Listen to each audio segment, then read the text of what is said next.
Oi. Olá, boa tarde, a paz do Senhor a todos vocês. Nós vamos para o nosso momento, ou seja, nosso devocional diário de hoje.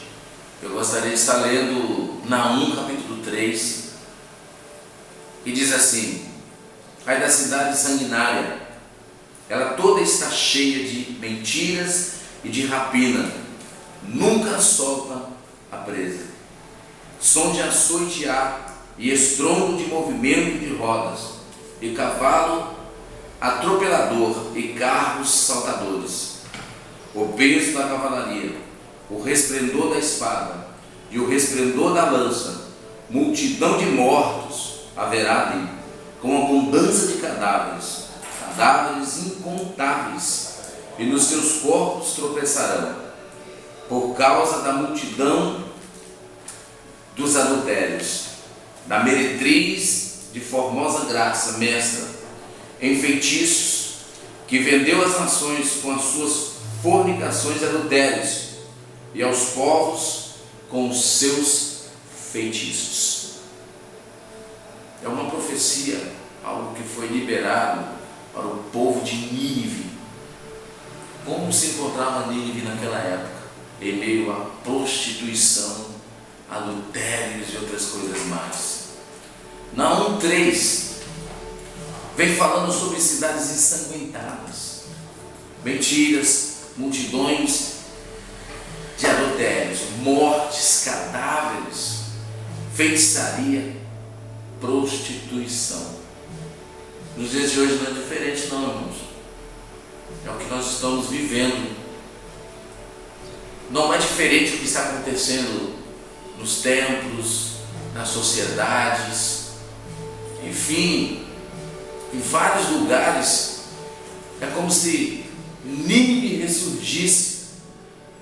Nós estamos vivendo hoje, pode-se dizer, a Babilônia do século 21.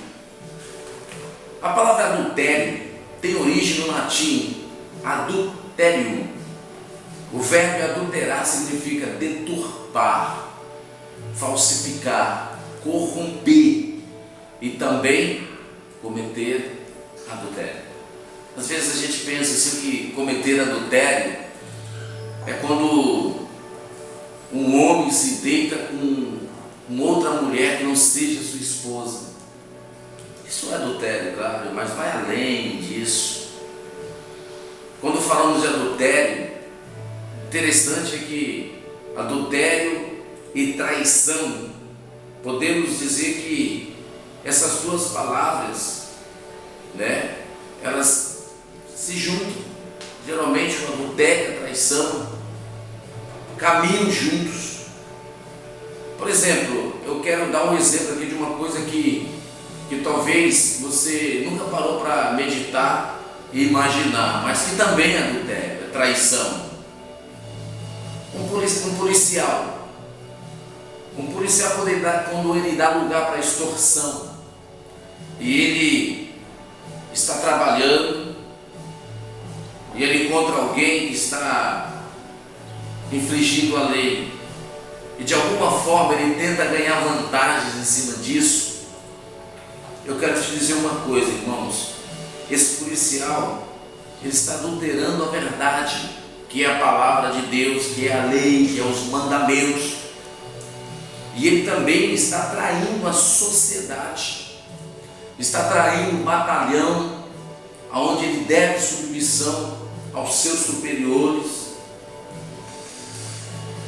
E quando a pessoa se corrompe por dinheiro, é como uma prostituta que vende o seu corpo, isso também podemos dizer que seria adultério. Trair a Deus, desobedecer suas leis e mandamentos, é como se nós estivéssemos trocando o certo pelo errado. Por exemplo, o fato de o marido deixar a sua esposa e conhecer uma outra mulher, ele trocou o certo pelo errado. A traição, o adultério e a mentira são três elementos que caminham juntos. Agora, você que está me vendo agora e me ouvindo, eu queria deixar uma coisa bem clara para você. Você que tem sido vítima desses ataques sincronizados que vem da parte do antirreino, você que tem sido vítima na igreja, em casa, ou sei lá, em qualquer um outro lugar, desses demônios que têm se levantado com grande fúria para poder te retaliar, nos retaliar, porque na verdade somos vítimas, né, desses demônios. Eu queria deixar aí a forma como eles agem. Primeiro, eu quero falar sobre a traição, e eu queria que você entendesse bem o que eu vou te dizer aqui, e guardasse isso na tua alma, no teu coração. A traição muitas vezes ela vem do seu melhor amigo, ou seja, a pessoa, aquele que é seu melhor amigo, no futuro, se ele deixar de ser o seu amigo, ele pode se tornar o seu pior inimigo, e é aquele que um dia foi o seu amigo. A pessoa conhece os seus segredos, conhece o seu território, talvez melhor que você, melhor do que nós. Segundo, o adúltero, ele é perito em pecar, e o que é pior, ele peca consciente. Ele sabe que está errando, ele está adulterando uma verdade que é uma verdade bíblica, uma situação, um problema.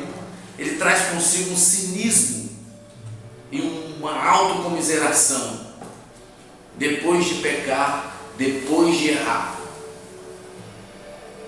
E é algo, pode-se dizer, preocupante, porque a autocomiseração faz com que ele tenha dó de si mesmo. O camarada erra, peca, é um adúltero, é um fornicador, e ele agora tem dó de si mesmo, porque ele começa a ter autocomiseração.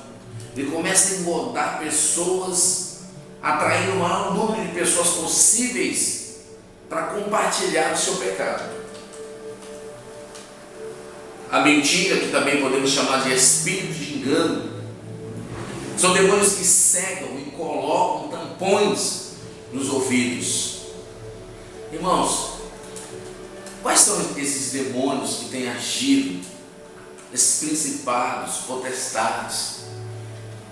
Eu vou citar o nome de 3 aqui: rebelião, Jezabel e Beelzebul. Geralmente quando a pessoa dá lugar para o espírito de rebelião, ele começa a fazer as coisas da sua forma, da sua maneira, e não ouve mais, não obedece mais, não é mais submisso. Ele começa a se estribar no seu próprio entendimento. E quando ele começa a pecar, a errar, esses tipos de pecados, como vivia Nínive naquela época, ele também dá lugar para esse principado chamado Jezabel, que é a manipuladora, a feiticeira. Quando a Bíblia fala em Naum acerca de feitiçaria, é quando a pessoa começa a fazer oração contrária. Ela está tomada pelo espírito de rebelião, e se rebelou, ela se rebelou, e agora começa a fazer oração contrária, ou seja, a feitiçaria que está sobre ela ou sobre ele começa a fazer com que pessoas sejam manipuladas. Eles roubam o coração das pessoas para poder deturpar o evangelho genuíno, as verdades bíblicas. Beelzebul é conhecido como o príncipe das moscas, que é um espírito de religiosidade.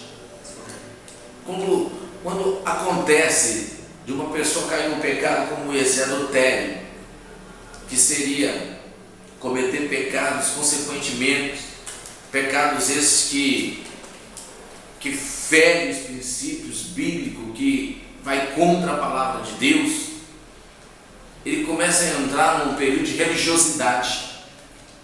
E aqui no livro de Naum, capítulo 3, fala sobre mortandades, sobre feitiçaria.